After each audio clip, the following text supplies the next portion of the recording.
Olá, pessoal! Na aula anterior, nós estudamos sobre animais invertebrados. Hoje, nós vamos estar estudando um outro grupo de animais, que são os animais vertebrados. No próximo slide, vocês vão observar que os animais vertebrados, eles têm uma característica predominante que ajuda você a identificá-los. No caso, como vocês estão vendo na imagem, né, são as vértebras, os ossos que eles possuem no corpo e o crânio. Ao contrário dos animais invertebrados, como nós tínhamos estudado na unidade 3, eles não possuem ossos no corpo, não possuem vértebras e nem o crânio. Então, essa característica ela é fundamental, ela é principal para você identificar se um animal ele é vertebrado, ok? Na próxima imagem, nós temos algumas informações aí. Olha só. Existem muitas espécies de vertebrados no planeta, mais de 50 mil, né? Então, para que os cientistas eles tivessem um critério, uma forma de agrupar, né? Eles usaram critérios e foi feito agrupamentos, ou seja, os animais vertebrados, eles são divididos em grupos, e esses grupos vão se diferenciar por conta das suas características. Outra questão, os vertebrados, eles podem viver em vários tipos de ambiente, como terrestre, aquáticos, né, em desertos, em polos, florestas, oceanos, ou seja, os animais vertebrados, eles estão por toda parte. Outro detalhe nos animais vertebrados é que eles possuem ossos, ou seja, a parte dura do corpo e também cartilagem. Mas, professora, o que seria a cartilagem? A cartilagem é essa parte, né, para facilitar para você entender, na nossa orelha, quando você pega na sua orelha, parece um osso, mas isso não é um osso, né? É tanto que é flexível. No seu nariz também, tanto seu nariz quanto as suas orelhas, elas são formadas de cartilagem. Então, os animais vertebrados, na sua formação, no seu corpo, eles têm cartilagem e também ossos, que é a parte dura. Na próxima imagem, nós já começamos aí com o primeiro grupo de vertebrados. Isso mesmo. Só lembrando que os vertebrados, eles podem ser divididos em 5 grupos. Então, nós vamos ver aí o primeiro grupo aí, os peixes. Os peixes são animais aquáticos, né? Eles podem viver em água doce ou água salgada, que pode ser em lagos, mares, oceanos. E também, quanto à dieta, esses animais eles podem ter uma alimentação variada. Eles podem ser herbívoros, né, quando eles se alimentam apenas de vegetais. Eles podem ser peixes carnívoros, que se alimentam da carne de um outro animal, ou eles podem ser onívoros, que se alimentam tanto de vegetais quanto da carne de outro animal. Uma outra característica também dos peixes é em relação à cobertura do corpo, né? A maioria tem o corpo coberto de escamas e possuem nadadeiras. Essas nadadeiras vão ajudá-los na sua locomoção. E quanto à sua reprodução, todos os peixes, eles são classificados como ovíparos, ou seja, eles desenvolvem, fecundam os seus filhotes dentro de ovos.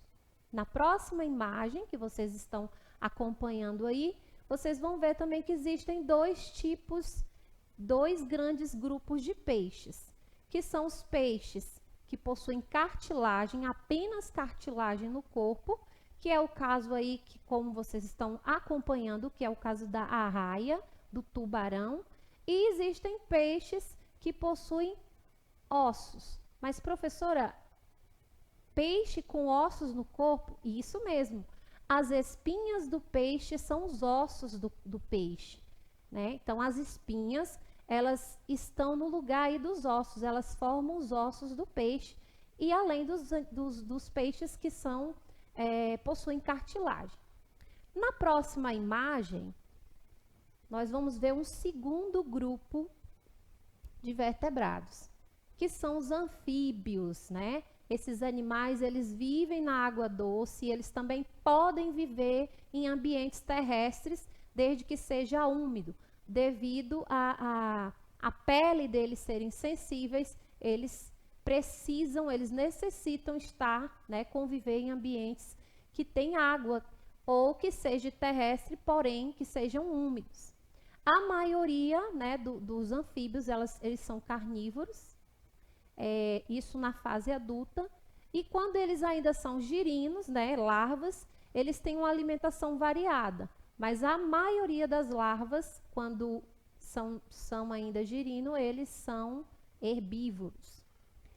Alguns sofrem metamorfose, como é o caso do sapo, né? Que vocês com certeza já estudaram isso no segundo ano, que o sapo, quando ele é ainda pequeno, ele é um girino, parece um peixe, né? Um peixinho pequeno.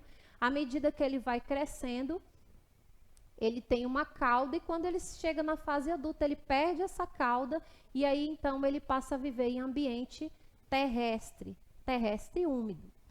A maioria dos anfíbios também são ovíparos, ou seja, eles desenvolvem, né, os seus filhotes, eles fecundam os filhotes dentro de ovos.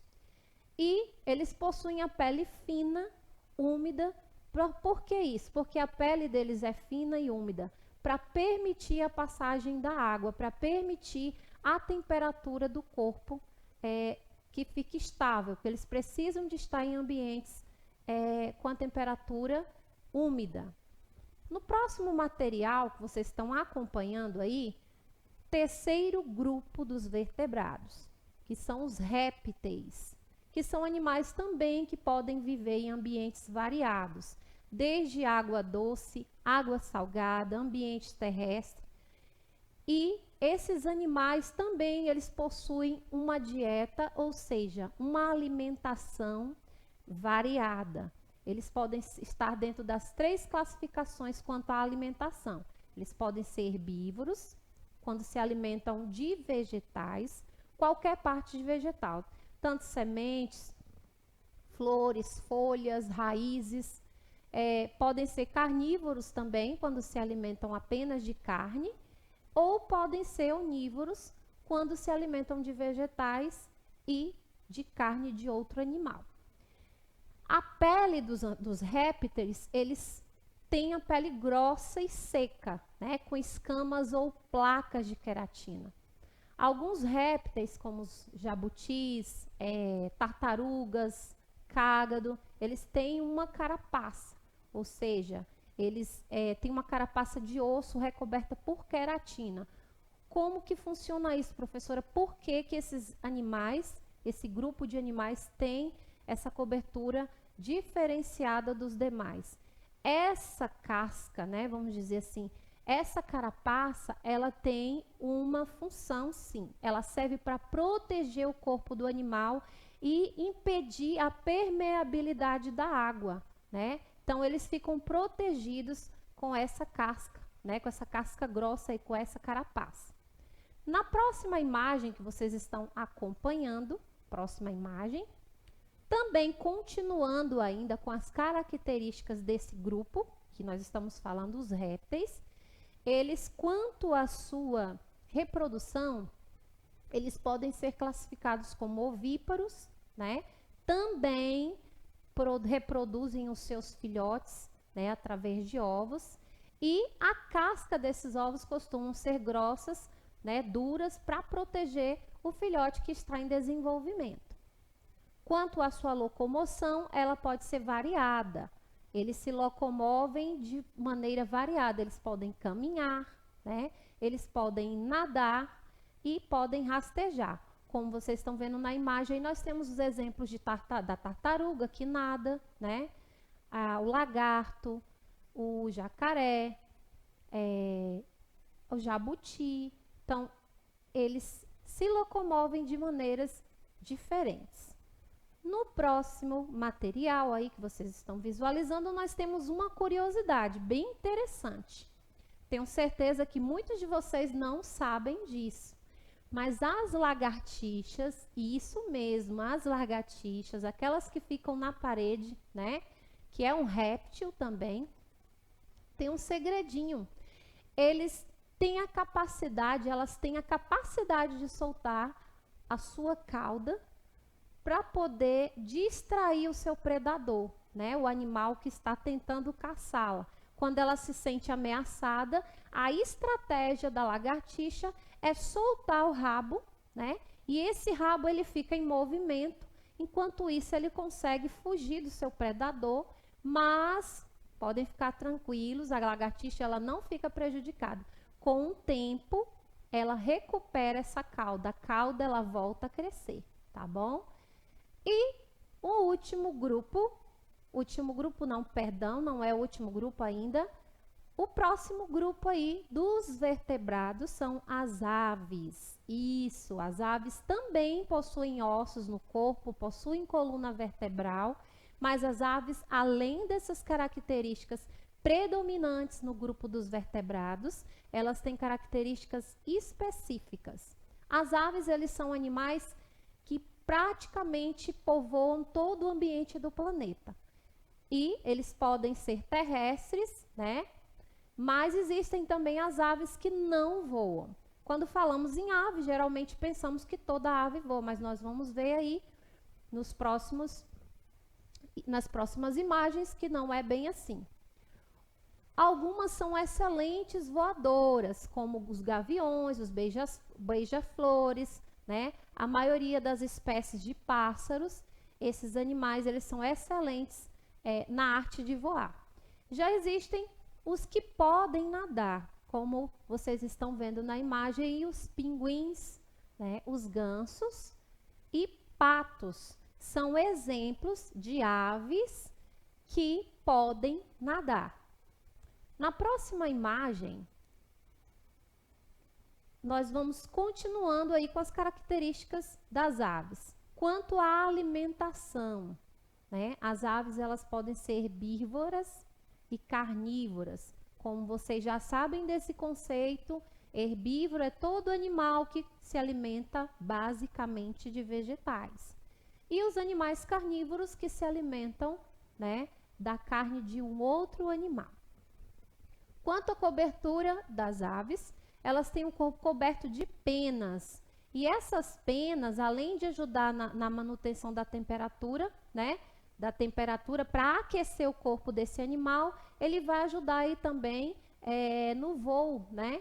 Ajuda na temperatura e no voo, na arte aí, já que são animais que voam em sua grande maioria.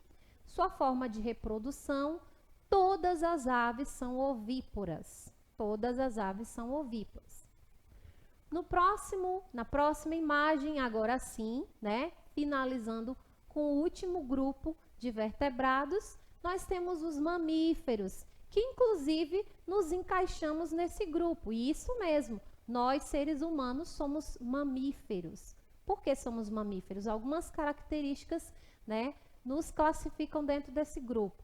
Temos coluna vertebral. Se você pegar a sua mãozinha e colocar nas suas costas e fazer assim, ó, vai ver que você tem vários ossinhos, né? Esses ossinhos são chamados de vértebras. E os ossos que nós temos espalhados pelo nosso corpo, de vários tamanhos. Também, quando nós nascemos, né, o nosso primeiro alimento é o leite materno, que é gerado através da mama da nossa mãe. No caso dos mamíferos, eles também habitam em ambientes variados, né, em toda a parte do planeta, tanto em regiões montanhosas, regiões polares, no terrestre, no aquático. Os animais, os mamíferos, eles povoam. Sua forma de locomoção, como eles se locomovem? Eles podem caminhar, eles podem correr, eles podem saltar, nadar e voar. Aí nós temos, mas professora, voar, você anteriormente tinha dito que voar era uma característica das aves. Não, gente. Nós temos como exemplo o morcego, tá? O morcego, ele voa, mas ele não é uma ave, ele é um animal mamífero. Aí nós temos aí, como vocês estão visualizando, alguns exemplos de animais vertebrados, ok? Quanto à cobertura dos mamíferos, né? Eles têm pele, né? Na maioria dos mamíferos, a pele, né, é coberta por pelos. Nós temos pelos no nosso corpo, tanto nós seres humanos temos pelos, certo? Como também os animais. Esse pelo, ele tem uma função no corpo do vertebrado. Ele vai ajudar na manutenção da temperatura do corpo, para manter a temperatura do corpo. Forma de reprodução dos mamíferos, né? Eles são vivíparos, ok? Eles são vivíparos. Como assim, professora? Vivíparos. Eles se desenvolvem no útero da mãe, tá? Eles se desenvolvem no útero, dentro da barriga, né? E também uma outra característica é que quando eles nascem, eles se alimentam, né, do leite das fêmeas, do leite da mãe. Ok. Então, só para ver se realmente vocês fixaram, eu sei que não é fácil, assim, já pegar rapidamente 5 grupos, né, de uma vez, mas não é difícil. Então, eu queria recapitular, revisar com vocês. Vamos lá? 5 grupos de vertebrados. Então, nós temos aí as aves, nós temos aí os peixes, nós temos os anfíbios, nós temos os répteis e os mamíferos, que com certeza as características de cada um é que o diferenciam, mas existem uma característica que é comum, predominante a todos, que é a questão das vértebras, né, os ossos no corpo, cartilagem e o crânio. Essa característica, ela é primordial, ou seja, ela é predominante aí em todos os grupos de vertebrados. E até a próxima aula, pessoal.